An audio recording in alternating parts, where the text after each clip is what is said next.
All right. And There's here no we music. are That's right. for episode 1 of Cinemaniacs. My name's Eric, and that's Dan. S1 E1. Yeah, this is we're trying something new. From what we used to do. We're doing a little podcast live stream opportunity to talk about movies with friends and family. All that stays the same, but we're gonna have some fun tonight. We're gonna talk about a couple of movies.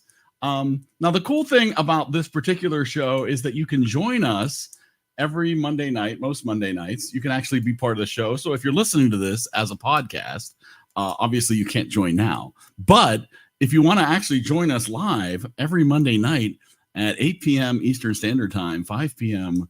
Pacific, you can join us at EriDanShow.com, and you can actually be part of the show. Or you can watch on YouTube or all the live streaming platforms that are available in the world. Is it EriDanShow.com or EriDanLive.com? I have no idea. EriDan Show redirects you to where you can watch it. But if you want to participate in it, you want to go to EriDanLive.com. So if you're watching this live, if it's Monday night and your browser says it's live, you can actually join us at EriDanLive.com. Yes, you can actually join in and talk about the movies. So, at the end of the show, we'll announce what next week's movie is, so that you can watch that ahead of time and have a chance to join us as part of the show. Yes, and if you're new to listening to this or watching it, or you're old school and you've been watching this for the past 4.5 years, we've been doing these. Yeah, the format is pretty much the same. We just changed a few things. Yeah. It's just made it more so you can listen to this show as well. Yes, this is officially what we've always talked about, which is a book club for movies. Right. We are the official book club for movies, where you watch the movie, you get together, and you talk about it, and things you liked, you didn't like, things you appreciate, things you don't. Join once a month. Join it never. Subscribe though. Smash that bell. Available where podcasts are available everywhere. What all that other stuff that official podcasters say. Yeah, and the show's going to be available on the EriDan Show YouTube channel. It's a good place for it. Facebook page and Twitch. Excellent. Right now we're on my personal and my comedy YouTube and Facebook pages, but we're going to slowly just make it only EriDan content on the EriDan pages. I like it. Yes. So if this is your first time joining us, you should know that at the beginning of every month, we do a double feature. We talk about 2 movies, sometimes related, sometimes having nothing to do with each other. And so you get a chance to, watch 2 movies in 1 week to start off every month. And somebody gets to pick those movies. And you also, when you become part of the show, you have an opportunity to pick the movies. And so I think we should bring in this week's movie chooser, shall we? Movie chooser. Yeah, let's bring in Dave. Hello, Dave. Hello. How are ya? Always a pleasure. Always a pleasure as well. You got to choose our double feature. I did indeed, in the new format. Yeah, yes. It's very exciting, isn't it? and these weren't random. These were connected, although only in a sort of a technical way. They both won for Best Supporting Actress. I wondered what the connection was. And they're exactly 30 years apart, 62 and 92.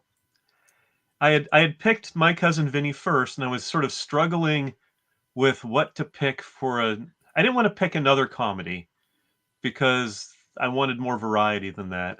I toyed with a few other movies and finally settled on this, partly because this is also, much as I love The Miracle Worker, it's good to watch it in concert with something a little lighter. It was definitely a palate cleanser, The Miracle Worker, to get to watch My Cousin Vinny. Yes, I mean it's I have tremendous respect for both the play and the film, and I appreciate too that it's one of those rare times when, although they tried, Hollywood didn't ruin a play by letting the director cast the leads from the Broadway show in the movie. People that had honed this performance over hundreds of performances and knew these characters inside and out. Hollywood will they wanted Elizabeth Taylor to play Anne Sullivan. Oh, interesting. And the director dug his heels in, and they gave in to him, and they also cut his budget. So, it's it's always a battle when you're trying to bring a successful stage show to the screen. And this is one of the ones I think does it. I have my criticisms of it, but I think does extremely successfully. Well, that's And awesome. then My Cousin Vinny is just a fun movie. I mean, there's not a whole lot of over analysis you want to do. Oh, with My I don't Cousin know. Vinny, We're gonna deep but- dive into that mustache that Ralph Macchio has at the beginning of My Cousin Vinny. There needs to be some discussion here. So, where do you want to start? Do you want to start with The Miracle Worker? Sure. I think there will be more discussion around The Miracle Worker, but I could easily be wrong. Yeah, it's hard to say. Sure, let's do it the same way you watched it. Do the Miracle Worker first, and have My Cousin Vinny as the palate cleanser to sort of come down from the high drama of the Miracle Worker. The Miracle Worker. This was my first time ever seeing The Miracle Worker, and I had not realized that it was Patty Duke that was in that. So I have heard of the movie, but I hadn't realized that it was Patty Duke. And then years later, in a television version, she played Anne Sullivan. That's the version I remember. Oh, interesting. It's weird. Part of the reason my fondness for this film, other than just I think it's an excellent movie, is I watched this film when I was young. I don't know how young. It's one of those ones where it's had to have been under 10. It was in that vague area where it's old enough that parts of it are still very memorable. So I must have been older than 4, but young enough that I don't remember a lot of it. What I remember nothing, literally, up until the water pump scene at the end. Oh, wow. And I remember that vividly. That just, when you were that age, it took something really memorable to drive into your long-term memory and stick there 50, 60 years later. And this one did that. And not only that, I remember the water pump scene and then her running around afterward, desperate to learn the names of things. And that it stayed with me has stayed with me all of these years. My wife and I, we both cried. Well, I don't think you can be a parent and not shed a tear at this movie. Yeah, because it's a tearjerker. It's these parents are both not bad parents. They both want the best for their daughter. They just have no idea how to do it. They are so out of their element, so far in over their heads. And when they get when she first comes and eventually they get her to be somewhat controllable, to them that was good enough because they had lived through the time framing is a little weird, but from what I read, she got sick when she was 19 months old. So she was old enough to have developed some language. She was old enough to have, she wasn't an infant. They sort of portray her in the intro to this like she's lying in the crib. Like you don't know how tiny really just a baby. Yeah. Yeah, she was 19 months. And then Anne Sullivan arrived when she was 7. So they spent 5 years with her in this state. And as you heard in the one scene where the father is trying to describe, we tried such and such. We sent her to there. We sent her to there. And nobody could help. He clearly is well off financially. And he has spent untold amount of money trying everything he can think of and every specialist he knows to try to do something for her. I think the only difference is he had given up and the mother hadn't yet. Yeah. Which I have comments about the mother, but we'll bring in some other people. We have a couple other people joining us as well. Amanda and Scott are both here tonight.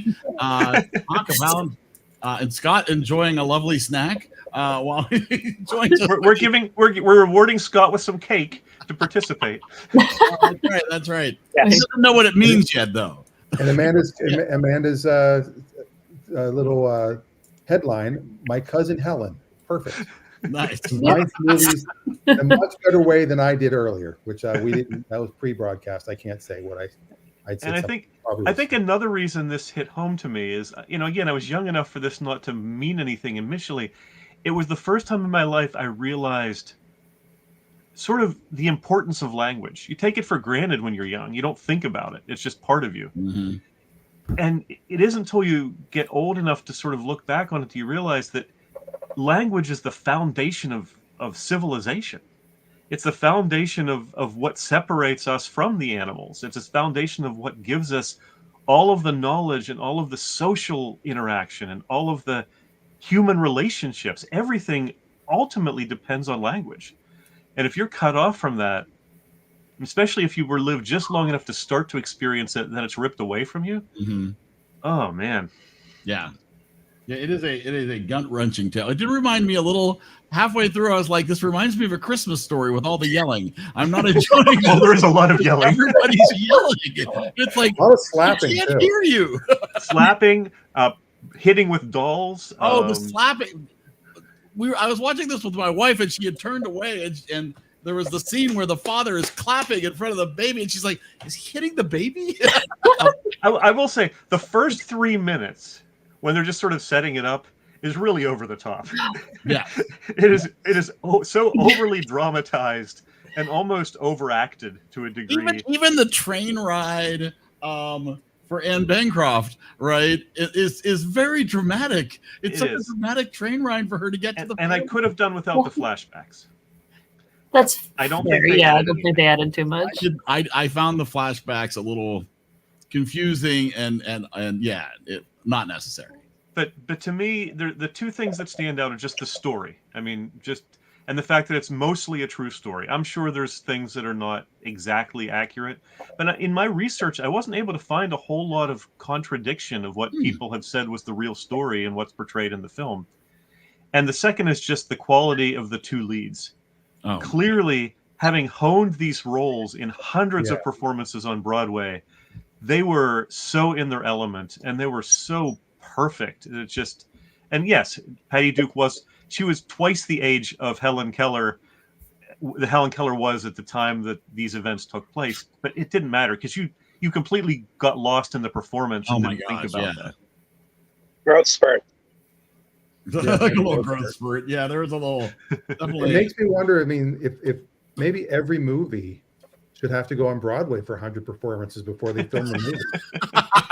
That way they really get to know the characters, because that might have saved Speed too. It might have. And it is rare that you not only have the same actors but the same director. Mm-hmm. Yes. He directed this on Broadway. Yeah. And then he got the two leads to play it in the film, which is just almost unheard of. And he was the one who stood up to the studios to get them cast. Yeah. It was a thing in the 60s where you'd have a show happen on Broadway and automatically, we got to make the movie. It was kind of the opposite of what we do with movies today, turn them into stage adaptations, all the Disney stuff. Mm-hmm. You know, when you get a musical like The Pajama Game, when they took it to the screen, we'll cast Doris Day, you know, because that's what they almost always did, is they took a known Hollywood star and they would cast them. And sometimes it worked, but it was never this is a very different play than most. You know, this is a very emotional, and that dining room scene. Oh my gosh. I wrote that down in my notes, that dining room scene was just bonkers. And the fact that there was no music, right? Mm-hmm. There was no music behind that. It was handled all just with the audio and no talking, really. No, two people on screen. Yeah. And they apparently were padding under their clothes to avoid basically just killing each other during. Well, the force with which she was just like flinging herself across the table to just start trying to get away and diving after. Yeah, you got to have something. So, that scene in particular, and the one when they're in the mock house during that, were both just so expertly handled.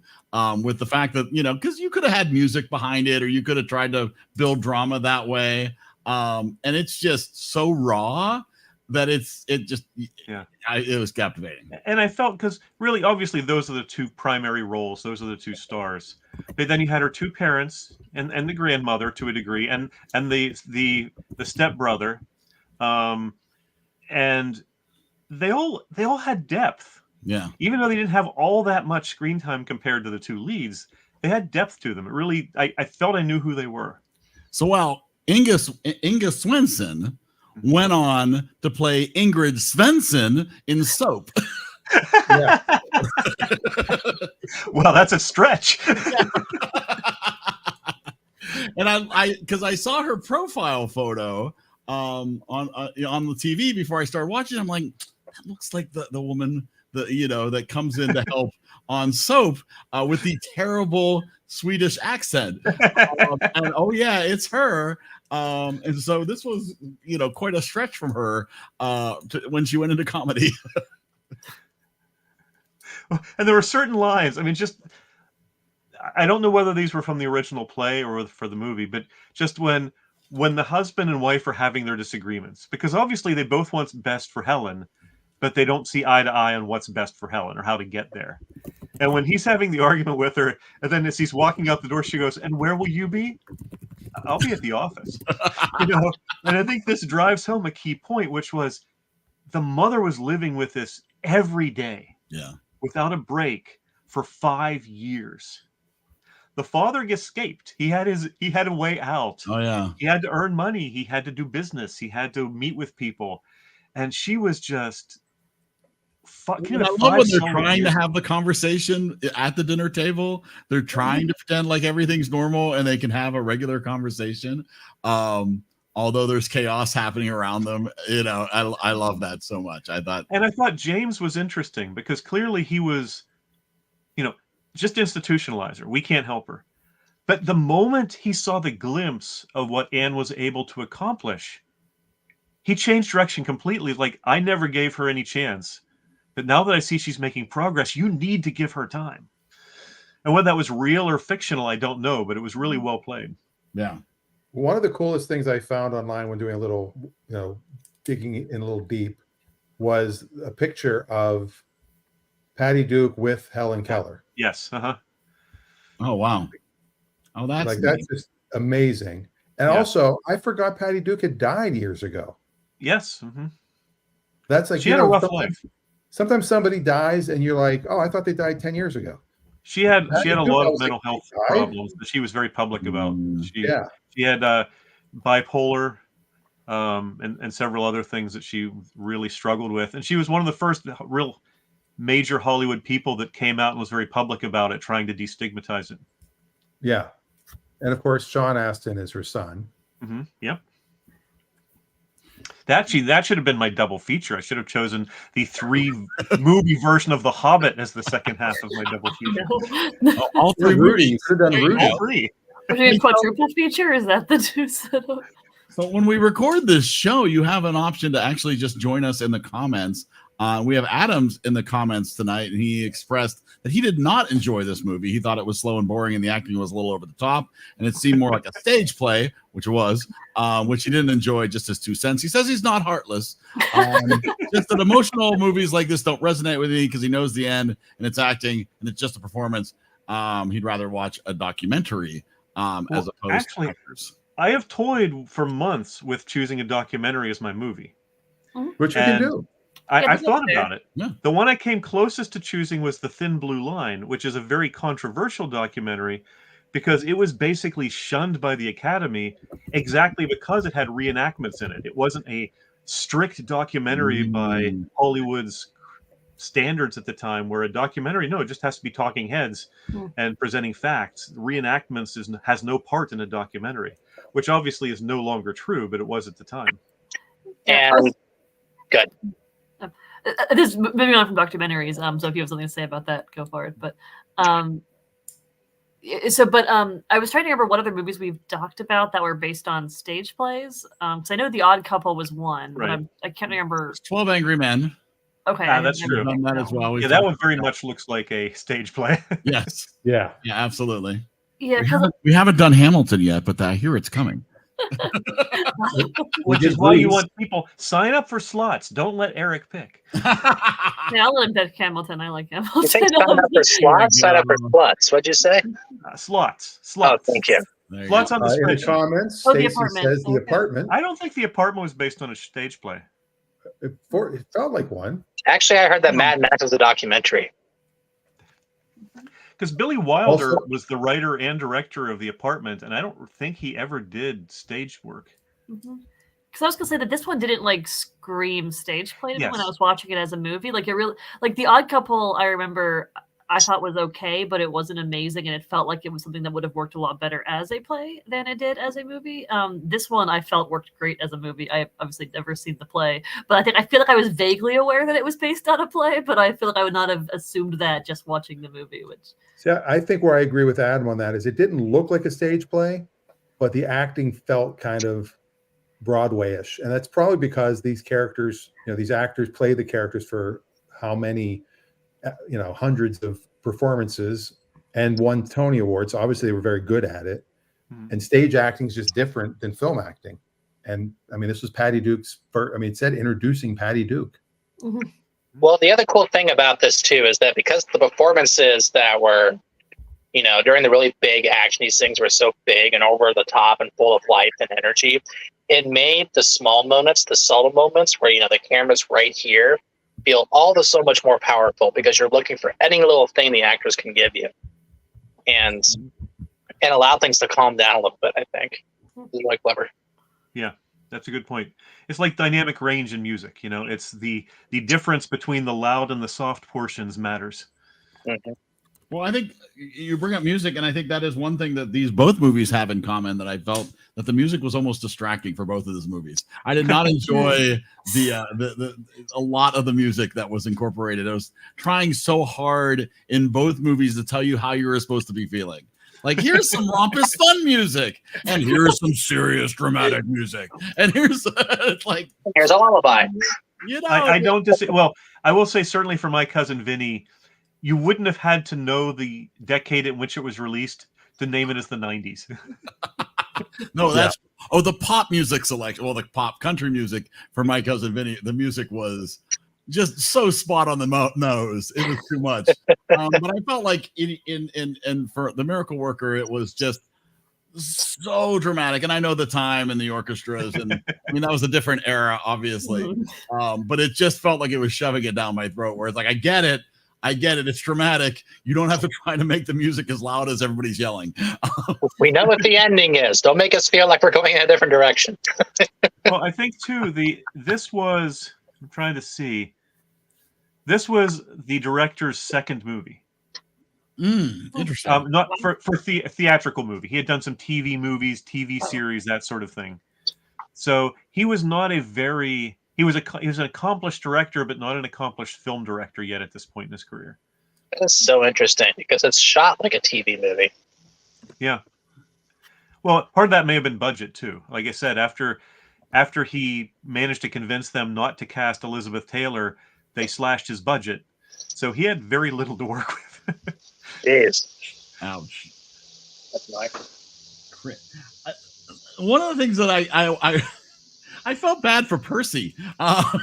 Poor Percy got shoved in the back room of the house, and just got one scene where he got woke up in the middle of the night. And so, the little research we did, apparently, the Kellers were pretty well to do, and had at one point had slaves, but then had employed those. And so, they obviously had a lot of helpers around the house, but poor Percy's because there's Percy can stay in there with him, and I'm like, is that the who? What's going on? And then it's like, oh no, it's this kid who got shoved in the back room and just pulled out once for one scene. I'm like, Percy got the short end of the stick of this deal. I did wonder if anyone would take any offense at the portrayal of the black helpers, the black employees and their families that were portrayed in this. But again, it's largely a nonfiction story. Right. This is the way that the family was. But there are people still who would have a knee-jerk reaction to that. Yes. And it was made in the 60s, too, when people were trying to find opportunities to, show genuinely what it was like back then and try to find another just extra smidgen, a soupçon of depth in whatever they were trying to do. So they probably treated everybody pretty well when they were shooting. I would hope so. Also from the comments, Stacy says she loves the photo of Patty Duke and Helen Keller. Wade, her husband's grandmother, saw her at a speaking event many decades ago. Wow. Oh, cool. Yeah, she only died in 1968. She lived into my lifetime. Oh wow. Crazy. That is crazy. So you mentioned great lines in the movie. The only one I wrote down. Don't say wah wah. No.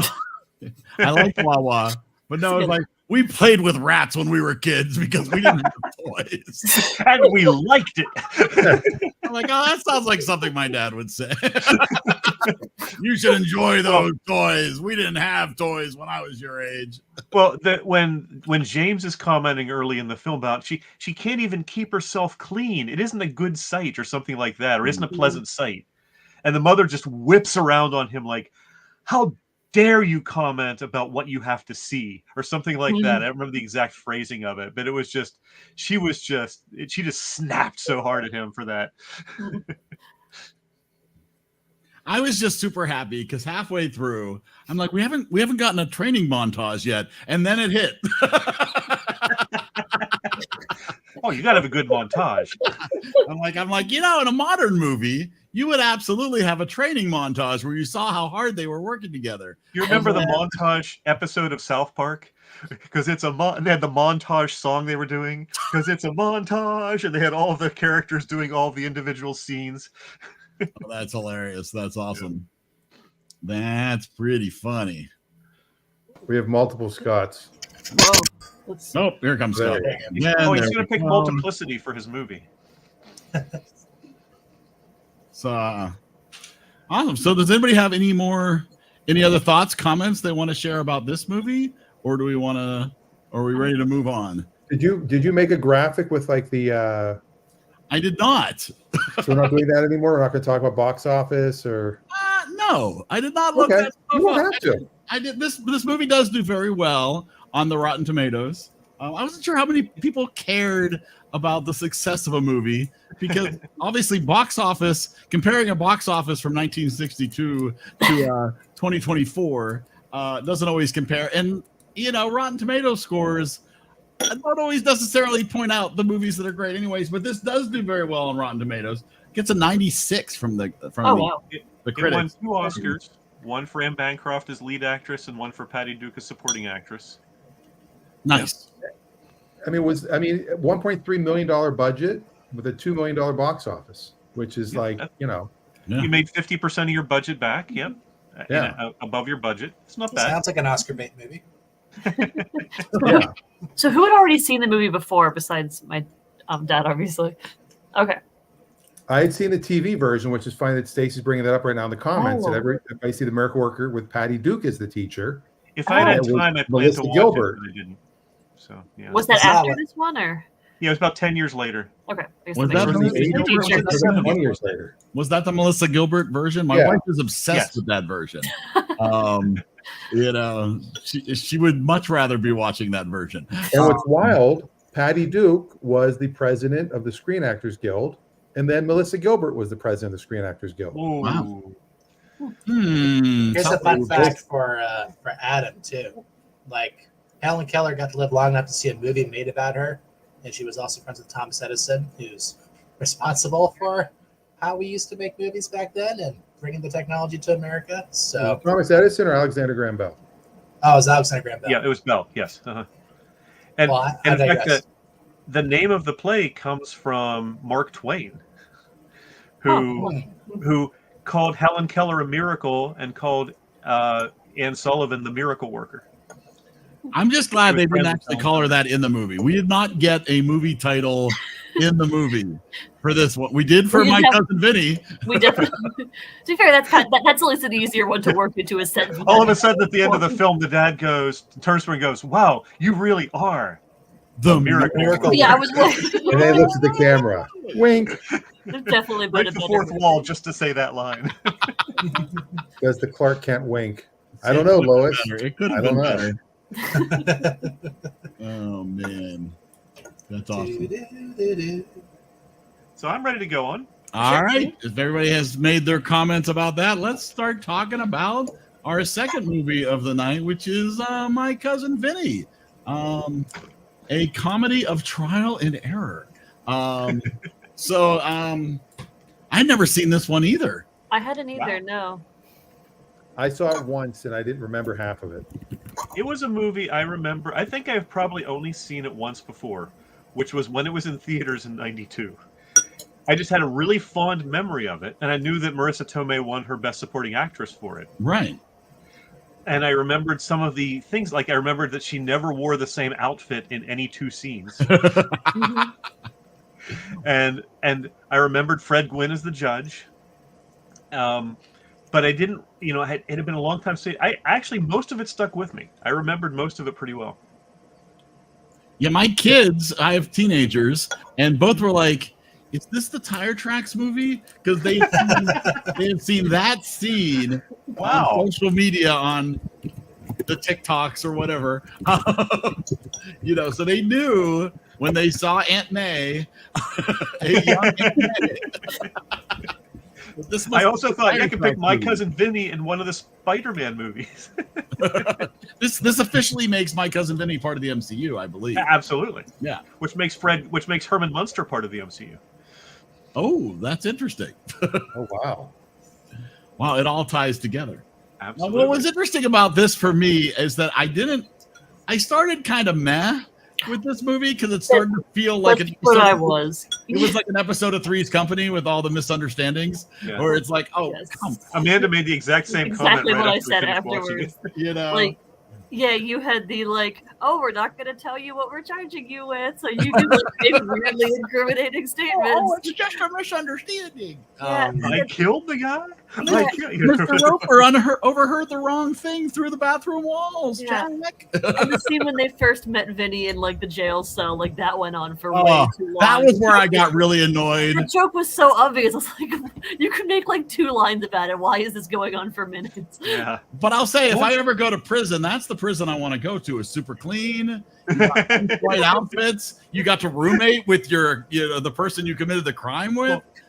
I mean, let's face it again. It's another movie where clearly the stars of the movie were Joe Pesci and Marissa Tomei. Yeah. Ralph Macchio, Fred Gwynn. There were other characters. They were important, but those two carried the movie. And it's when they were on screen together, which was mostly the second half, is when it was great. And I think a lot of those people got their stars fairly diminished because of that. It's because those two were so good in this movie. They kind of went, oh, well. And to be fair, even when Vinny showed up and I was like, cool, this is going to get more interesting now, Vinny wasn't as compelling as a character as I expected him to be. When we got to the later and the final third of the movie and the trial scenes, I enjoyed him a lot more there. But when he first showed up, he wasn't bad enough to be particularly interesting, but he also I don't know, I just kind of was disappointed in his character. I felt he was great and made up for it, but they leaned in so much to the sleeping gag, oh my gosh, so much time was spent on him not being able to get a full night's sleep, right? I don't care about that. That's not of course there's gonna be pigs and there's gonna be a train and there's gonna be I think they're really leaning into him just being Joe Pesci too. Some people are like, well, it's him. He'll carry the movie. And when actually the two Utes line came about because the director was British, and Pesci said something to him that where he used the word Utes, and the director couldn't understand him. And he thought it was so funny he decided to write it into the movie.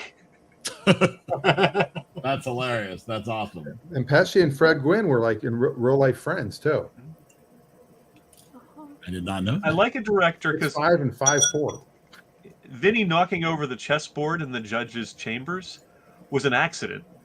Yeah. But the director thought it was, and they stayed in character, and the director thought it was funny, so he kept it in. And which I love a director that has that kind of flexibility. That was much as I think Billy Wilder is one of the best filmmakers ever. He was notorious for you must do it the way I wrote it. You must do it the way I say to do it. No deviations. And I love directors that just trust the actors enough to give them some leeway. Yeah. The other amazing thing was all the actors that didn't end up in this movie. Will Smith was supposed to be one of the 2 kids. Oh, really? The Jewish one or the Italian one? Which one was he going to be? He slapped the other kid, and then they didn't give him the role. Oh, see, that'll do it for you. They also had Andrew Dice Clay for Vinny. He was actually to the what? point where, yeah. Oh, no. Well, there was 21 years difference between Joe Pesci and Marissa Tomei's ages. Yeah. Yeah. I mean, you do sort of question that relationship there. She was playing older than her real age, and he was playing younger than his real age. So they sort of met in the middle there. But I felt like her performance was what Madonna was going for Who's That Girl? Yes. Pesci was really good in this, but when she was on screen, she was the one you watched. Oh, well, those outfits were amazing. I mean, her wardrobe for the whole budget had to have gone to wardrobe for her. What's crazy too, though, is the fact that the entire thing was on a very specific car. Yes. Oh, you Like- must have loved that. I loved just right as soon as the movie turns on, I'm like, oh my God, look at that old Buick. And then I would have never known. Like, I don't even know if Rafi would have known. And she About was so this. great on the Yes. stand. Like, I can't answer that. It's a trick question. Yeah. You have to answer it. I can't. But those little tiny things, I always wanted to have in a script something about somebody claims they had an 83 Corvette. And that's the one year they didn't make a Corvette. They went from 82 to 84. They skipped the 83. Yeah. That would be oh my God, they didn't even make it. So that was a similar one with the Pontiac Tempest. There you go. Which, by the way, in the scene when they're in the restaurant, in the background, you see a green Pontiac Tempest with a white roof drive behind Oh, I completely missed that. Yeah. Wow. Easter egg. Cool.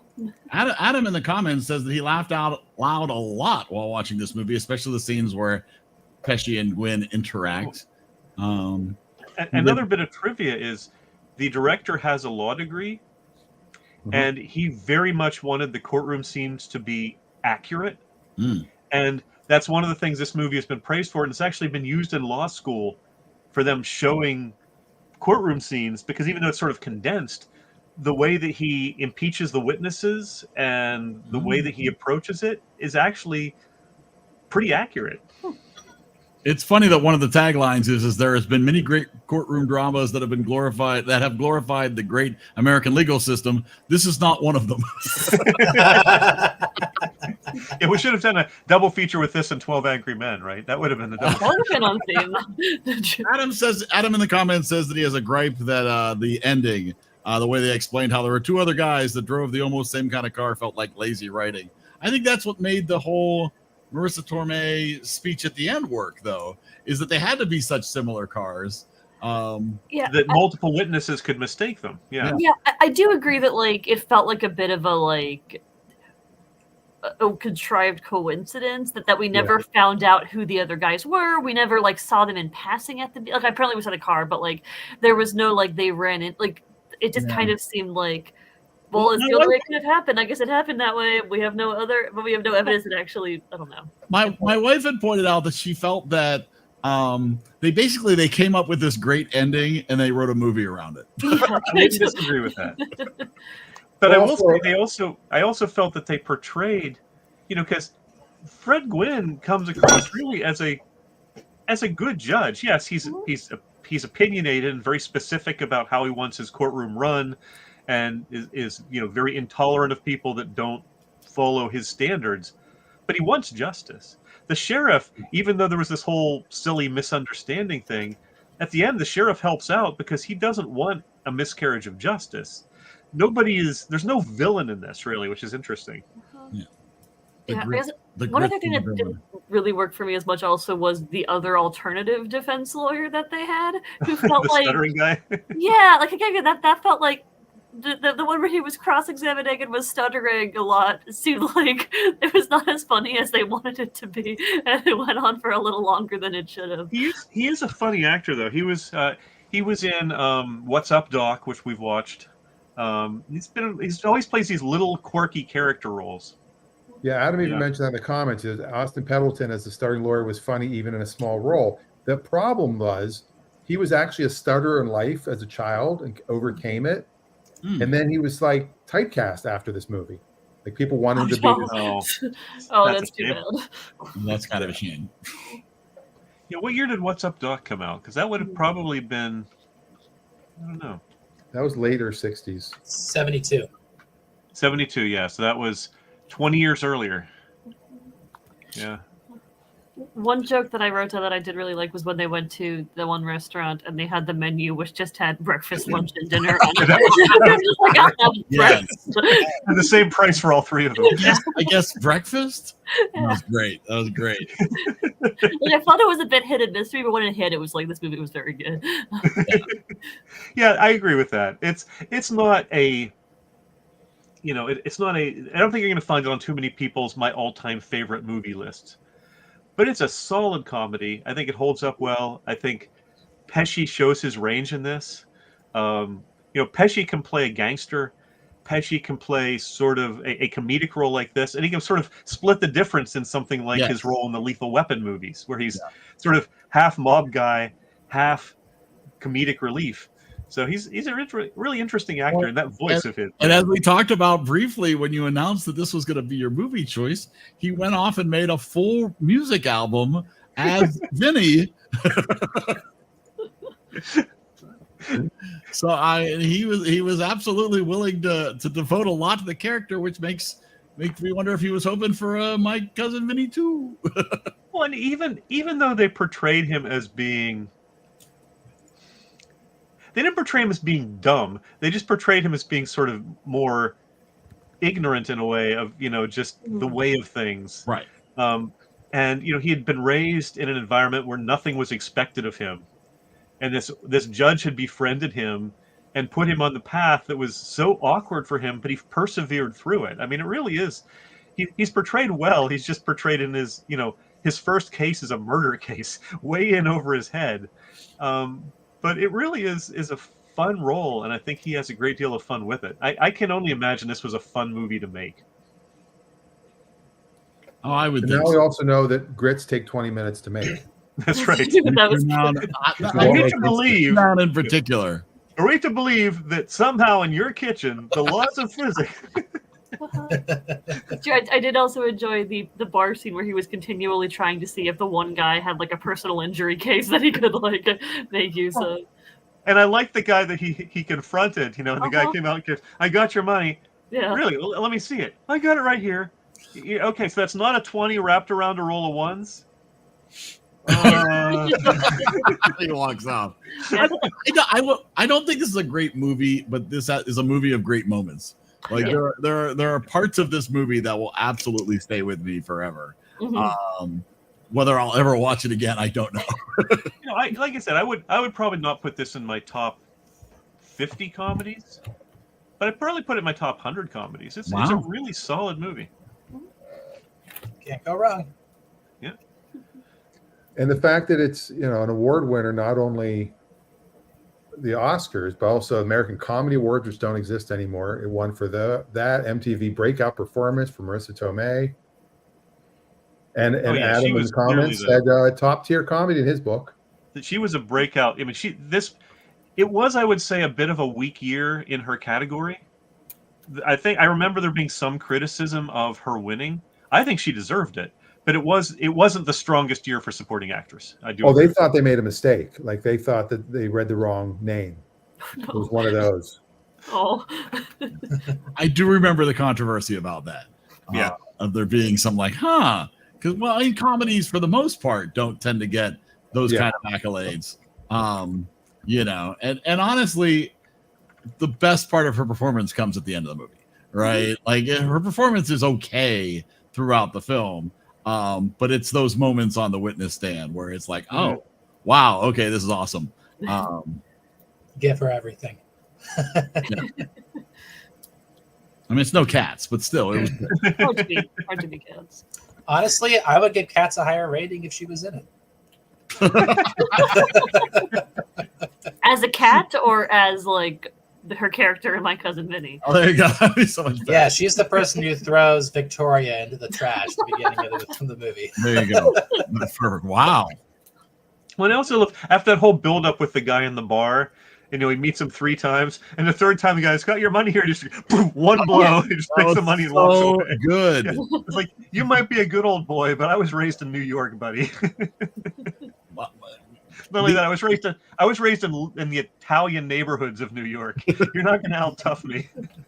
My kids don't typically watch the movies that we tend to watch for this, whatever this is. But they actually stayed and watched this movie, and there was audible laughter in my house when he got punched. When he when he punched out the redneck, it was fantastic. It was really good. Nice.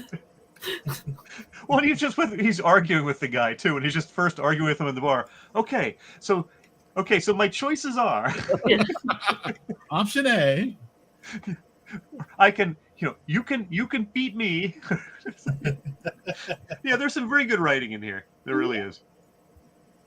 100%. Oh man. Has Joe Pesci been in anything recently? Huh. That's a good He's, question. The he's Irishman? 81 now. The Irishman. Yeah. Oh, that's was he in true. The Irishman? Yeah. Yeah, I should have picked that for my double feature. That's a short movie. There you go. That movie is a double feature. Yes, literally. That movie's a triple feature. It's a little long. It's a little long. It's also a 2023, documentary. he did Day of the Fight, Of course. which I've never heard of, but it's a 7.5 on IMDb. Well, Adam says he came out of retirement for The Irishman. Wow. Oh, okay. He had a big span where he wasn't doing anything. Well, he's proven himself. Do you remember on SNL there used to be the Joe Pesci show that Jim Brewer did? Yes. And Joe Pesci showed up on set with Robert De Niro. And they were doing impressions of them. And it's a very funny scene.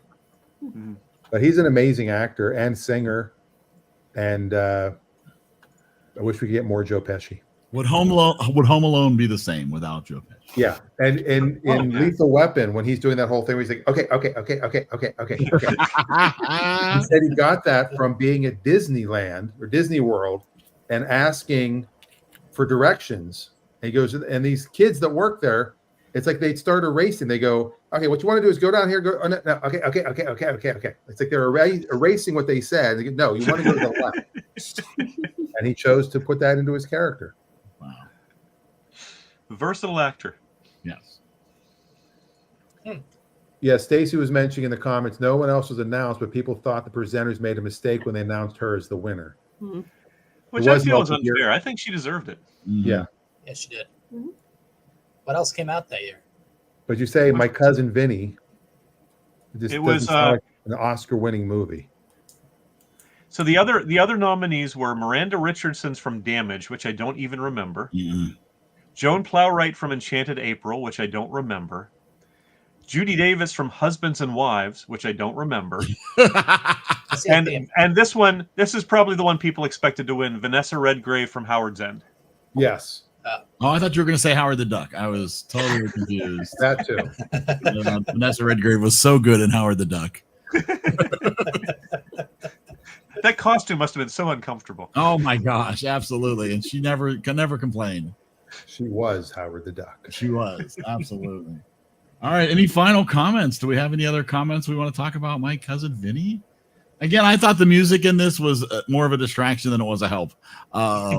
You know, especially the music where it's like, we're down south. Guess what? We're down south. We're trying to set you up Although- where we're at. We're down south. Well, although the opening was very much like that, and the closing credits was very much like Yes. that. They didn't overdo it in the middle as much. No, but there was a little like just the plunky, you know, bling, da, bling, da, bling, da, like, oh, okay, we're supposed to be happy now. We're supposed to be. I didn't think the music was awesome. Oh my goodness. All right. Well, if we're done wrapping up with My Cousin Vinny, I'm gonna see if anybody has any recommendations. We have a little time. We can do some recommendations. If anything that you've watched, either recently or in your entire life, that you'd like to recommend to the crew, this would be a great time to do that. I actually have one. I'm going to kick us off because I just watched this over the past. I did not watch it in one sitting, but it's funny because you know, as everybody knows, Dan is working on a comedy special, And so it's Scott. and so Yes. is Scott. Absolutely, together they are working on putting together. Well, I also have my Dan's rival comedy latest special. comedy special, and it prompted me to watch the new Adam Sandler comedy special that is on Netflix, which you guys should totally watch because from a technical aspect, it is a disaster. Like it is, the venue is all messed up. The technology at the venue isn't working properly. They're supposed to help sell the jokes. A dog randomly comes out in the middle of his set. Like it's all over the place. And I thought, wow, this really goes to show the dedication you have to put together a comedy special like this. It's Adam Sandler's humor. If you don't enjoy Adam Sandler, you're not going to love this. It's a lot of dad jokes. It's a lot of silly songs. There's some crudeness happening.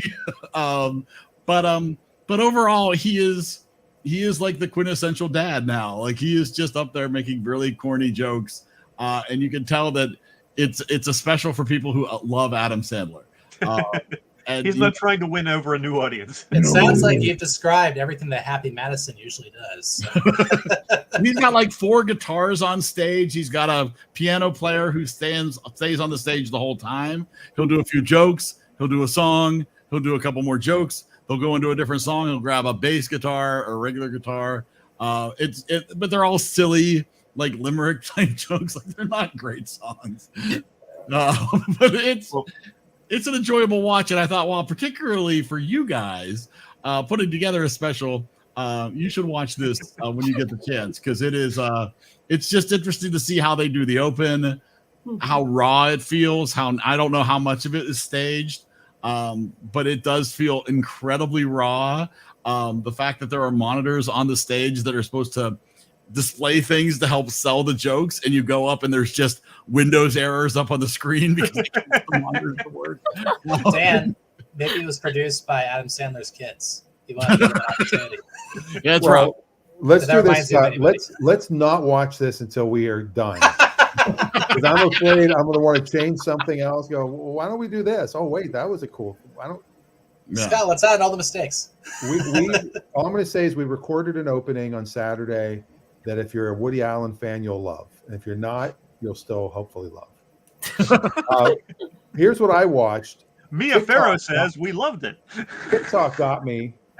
I don't know how many people have seen this, where you're watching something, you see a little clip of a movie. What movie is that? And then you start scrolling through the comments, and no one tells you what movie it is. Or they give you the wrong movie. Looking and looking. So finally I found it, and it's a movie called Blackberry. Oh, never heard of it. Huh. I'd never heard of it either. Is it about the company that came out with BlackBerry? Yes, and it's my. really freaking good. Huh.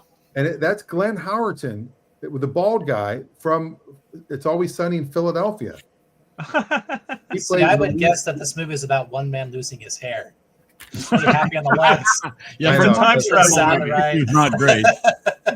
But he also got LASIK? Yes. Priorities. Oh, There's another before and after. There's another one. That is a much better movie poster. Oh, that is good. Yes. Yeah, Yes, That makes it clear what it is. And apparently it won some awards. yeah. Or- Apparently the first BlackBerry is made of cardboard. Oh, wait a minute, Scott. Look at that. South by Southwest. Hey! And where is this? Where did you find this? Where is this stream? Is that devil horns above the one? Yeah. Those are devil horns. Yeah, on man, them. One has a light bulb, yep. Yeah, actually, that was the original pen that you would use on the touch screen. Hit that on your finger. Unfortunately, this movie is only streaming on the BlackBerry. Exactly. You have to watch it on your You have to have BlackBerry. a vintage BlackBerry. Yeah. It's actually on Hulu. Oh, okay. And it is a series or a movie? Did you say? it's a one-time. It's a movie, and it's just and they're Canadian, and it's all about research in motion and how they became huge. Yep. And Yep. It was. If anybody ever had a BlackBerry, you'll go, oh. And then of course the iPhone comes out. Yeah, and they never how recovered from stupid that. Apple is for what? There's no keyboard. Everybody wants the clicking noise of the keyboard. Well, and in the early days of the iPhone too, there were companies coming out with add-on keyboards for Android and iPhones. Yeah. That simulated the BlackBerry experience, because there were businessmen who had that so ingrained into their thumbs they couldn't work any other way. Not that they were carrying around calculators in their pocket. Slide rules. Now BlackBerry we did watch the first episode of the new season of Only Murders in the Building. Oh, yep.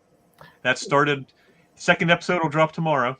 Mm-hmm. But And it was a strong start. The first episode It's was as great. good as they all are, man. Oh That my is God, a it's very fantastic. consistent show. Yeah. I kind of want to wait till those pile up, because obviously That's one of my fair. favorite I series can of get all that, time. but I don't want to wait. Yeah. That's one of those rare, because I've done that with just when the third season of Resident Alien. I waited till I had all the episodes before I watched any of them for the third season. I don't think I can do that with Only Murders in the Building. Of course, it also helps I'm watching it with family, so we all sort of want to watch it and keep up to date. So That's great excellent. show. I'm excited to watch. I am very excited for that. And it that's comes a out. series that just never disappoints.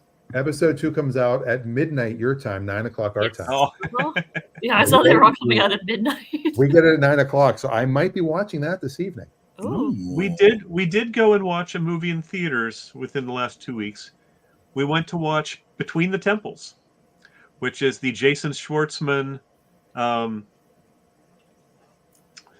am I drawing a blank on the actress for the moment? Carol Kane movie. Oh.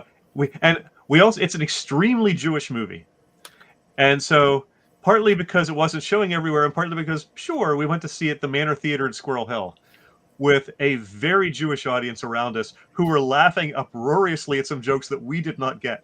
But it was still a lot of fun. You got the mishpucha and your cooking thing. Wow. The rabbi had a license plate that they cracked up at, and it meant nothing to me. Margaret looked it up later to see what it meant, but yeah. I'm not even enjoyable. Good movie. Oh, interesting. Yeah, no, I've not heard of this one. Interesting. Well, I actually went to the movies. Yes, we went to a theater. At the movie. It was not showing at the local Cinemark or Movie Scoop theaters. AMC had it, but I'll be blunt, we tend to avoid the local AMC because you literally have to sit through 20 to 30 minutes of ads before you get to the movie. So we tend to, unless it's the only place something's showing, we tend to try to find another theater. See, I like the ads. It's just part of the experience. I want the pre-show. I want to see, I don't watch trailers in regular life, but I will. I want to see the movie. Well, okay, is it 20 to 30 minutes of ads, or is it just 20 to 30 minutes of both. trailers? Because if it's just trailers, I'm okay with trailers. It's both trailers and ads. They have more ads than most places, and they tend to have more trailers than most places. I don't mind trailers. But what about Nuvi? I mean, come on. With Maria Menounos? I love Maria Menounos. Does anybody else remember when she was on E? When she did like a travel show on E, and that was sort of how we were introduced to Maria Menounos. And I love how every time you go to the movies and you watch Nuvi, at the end of Nuvi, every single time she promotes a different podcast that she hosts. It's never the same podcast. I had not noticed that. Pay attention, because every time she'll be like, check me out on cooking with Maria Menounos, or make sure you subscribe to my podcast. It's toenail fungus with Maria Menounos.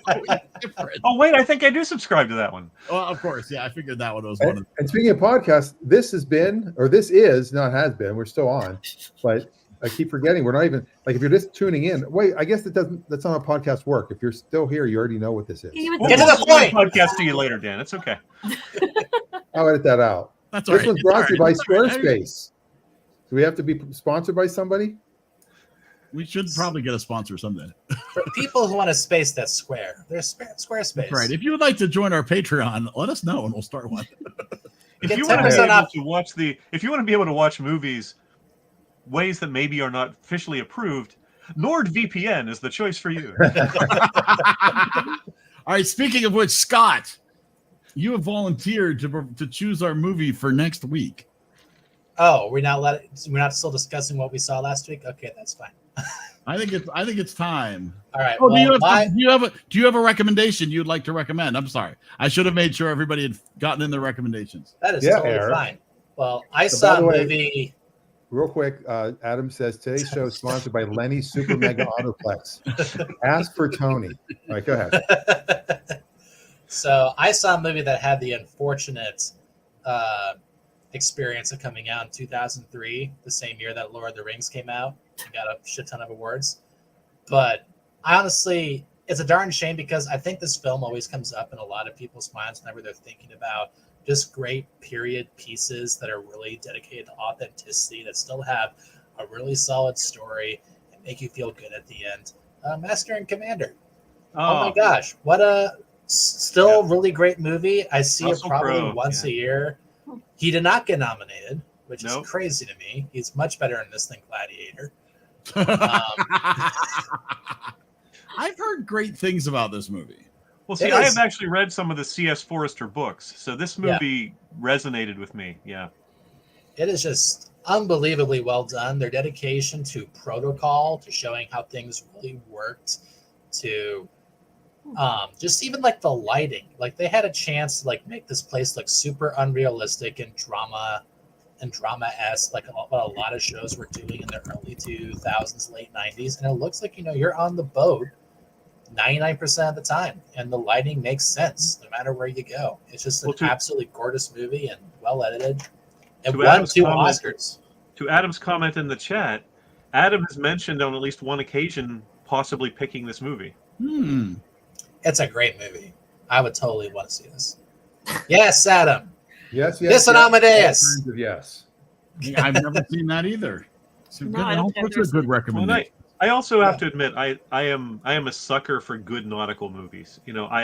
I love the old swashbucklers, Captain Blood, The Seahawk, those kind of movies. Operation Petticoat. I'd have to wear pink while I watch that, but sure, yes. Operation. Even the wartime ones, whether Run Silent, Run Deep, Midway. I mean, I just, for whatever reason, I don't know why, they tend to really resonate with me. So I do have a font space for that movie. Yeah, it's totally be down the road. Adam, you should pick I love The Love Boat. Adam, pick Master and Commander next week. Let's do it, man. That's true. Adam's going to choose a movie soon. Amanda, did you have a thing you would like to recommend? Sure. Yeah. So this hasn't come out as a new episodes for a few months now, but I did watch an episode of it recently with my dad, which made me think of recommending it. There's a show I very much enjoy on the streaming service called Dropout, which is called Game Changer. I don't know if anyone else is familiar with Dropout. It's a spin out when College Humor exploded in 2020. One of the guys from College Humor bought out the company and they started their own streaming service. You can also watch it through a YouTube subscription to the Dropout YouTube channel. They have made that available as well. But it's basically a lot of really good improv comedy shows, and it's great. And Game Changer is specifically a game show where the rules change every episode. So there's like an episode that's like Simon Says. There's an episode. Yeah, this is Game Changer. Yep. More than just that they change every episode. At the beginning of the episode, only the host knows the rules. Yes. The participants have to figure it out as they go. There's episodes there was like a murder mystery episode. We watched one where it's like a bingo inception type deal where like there are music themed ones. Yep. There's like 3 people playing a normal bingo game, and then there's 3 people in a back room who have bingo cards, and they're trying to get people on the main screen to do things on the bingo card so they can cross it out. And then there's another room with people watching them, trying to get them to do things that are on the bingo cards. But the episode that I made that we watched this past week was they did a 2-part Survivor episode, which was also very good. But yeah, there's been like 6 seasons of it. It's been running for years now, and highly recommend. And it does get better because they have sort of a stable of people who tend to participate. So maybe 15 or so people that they draw from. And it's across all the Dropout shows. It's a pretty consistent group. And once you get to know those people a little better, it gets even better. Wow. Yeah. But there's also I also really enjoy the show Breaking News, which is just like basically a news show where they're just like reading what's on, like jokes off a teleprompter that they've never read before and trying not to laugh, and whoever breaks the most like loses the game. So it's all about like reading, and so there's often like weird improv stuff in that. Yeah, Dropout, highly recommend. So this podcast has been sponsored by Dropout. I've never heard of this. That's Very Important People is a great show that they had recently where they and they have like 1 or 2 episodes of each of the shows for free on YouTube, so you can like watch an episode. Like I think there's 6 episodes of Game Changer that are free on YouTube. Otherwise you have to subscribe. And I think you also showed us an episode of Actually, didn't you, Amanda? Yes, that's been going on for quite a few years, which is all just like the episode of nerdy corrections where like they'll say something about like Star Wars and you have to be like, actually this character is actually from this planet, not, and you have to try to figure out like which minor nerdy fact they got wrong. Oh my. Hey Dan, this might be a good platform for us. I was gonna say you might want to look at that platform, Dan. That's awesome. Well, those are all excellent recommendations. I'm gonna try to keep track of people's recommendations. We'll see how well we do with that. I know I like a challenge, but it is kind of awesome. So thank you all for those. Now we'll move to Scott and find out what movie should people watch for next week to prepare for another fun-filled episode like tonight. Okay, so I initially actually was thinking of Howard the Duck, and then I was like, wait a minute, they did this like way back in the day. Yes, like one of the first ones you did. I said, oh gosh. And that's a hard one. And they have never let me live it down. Even though I didn't pick it, I merely mentioned it. But they still have blamed me for it ever since. Their second movie. Well, speaking of hard ones, Eric, I know that we love movies that have sponsors. We love movies that have commercials and trailers. And that just got me thinking, Product placement? Yes. What movie has some of the greatest trailers you will ever see? And it's in every single DVD copy of the movie. And so therefore, brought to you by Bootios and Bust a Nut, I want to review Tropic Thunder. Whoa. Well, our first blackface movie. Yay! It finally happened. Wow. That's Tropic great. Thunder. Tropic Thunder streaming on Apple TV and Paramount Plus. Also Pluto TV. With Jack Black, Ben Stiller, Robert Downey Jr.